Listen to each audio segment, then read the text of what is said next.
What are some good questions to ask an evolutionist?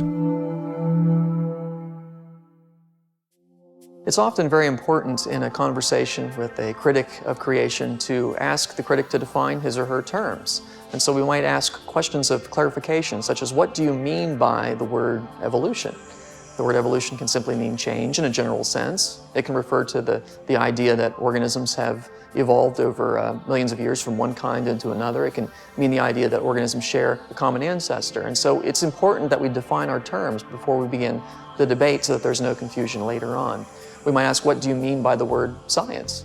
Science can simply mean knowledge in a general sense. It can mean knowledge acquired by the scientific method, for example. And so whether or not you classify evolution as science might depend on whether you're talking about operational science or origin science as another example. What do you mean by the word theory? Which can, in ordinary language, simply mean a conjecture, but in scientific language, it actually means something that has substantial support, something that has evidence that would confirm it. In addition to these, there are questions that we can ask to get the critic to think through his basic worldview. And so you might ask, for example, do you believe that single-celled organisms eventually evolved into more complex organisms? Yes, well, single-celled organisms reproduce by simply splitting in two, but whereas more complicated organisms, multicellular organisms, reproduce differently. They have the male and the female. And so by asking questions like that, it gets the evolutionist to start to think through some of the things that maybe he's taken for granted in the past.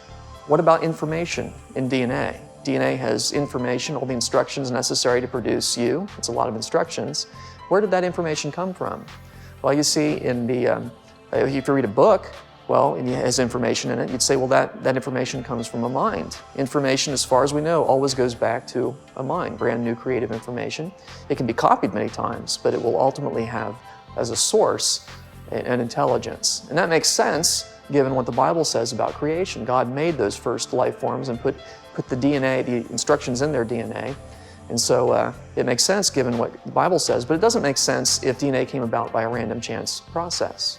But ultimately, you must get back to what we might call worldview questions. And these are questions that get the critic to think about his most basic beliefs about the world, the way it is and how it came to be. Because we're going to find that in the evolutionary worldview, you just can't account for those things that are necessary for knowledge. And so we must start asking questions about what's called epistemology, which is the theory of knowledge. How do we know what we know? And how is knowledge acquired? Do we go out and look at things? Is that how we acquire knowledge? Or do we do it by reasoning or some combination thereof? And why? Well, why is that the case? In the Christian worldview, God has made our minds, and so it makes sense that our minds would be able to acquire knowledge through a variety of different means, through thinking about it, and through observing, and ultimately through revelation from God Himself. Or metaphysics, which is, what is the nature of reality? What is the nature of the universe? Is the universe two? Is it one? Is it many? And so on. Now, in the Christian worldview, the universe is physical, but it's made by a God who's beyond that universe. And so that's how we would answer that question as Christians. And finally, ethics, which is how we know right from wrong.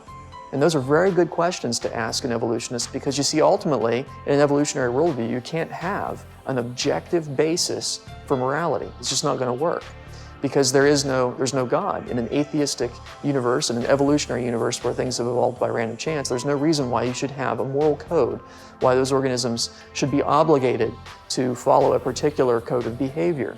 And so, for example, I might ask, how do you know that it's wrong to lie? I mean, we would all agree that it's wrong to lie, at least generally. And why is that the case? Well, in the Christian worldview, I can make sense of that, because God has told us that it's contrary to His nature to engage in lying, and so that is wrong. But in an evolutionary worldview, why would that be wrong? And so it seems that there's an inconsistency in the evolutionist worldview. On the one hand, he knows it's wrong to lie. On the other hand, he can't give a reason for why it's wrong to lie, particularly if it benefits my survival value. And so those are good questions to ask to get a person to think through his worldview. And if you're really good at asking worldview questions, you'll find that they actually end the debate, because there aren't any good evolutionary answers to worldview type questions.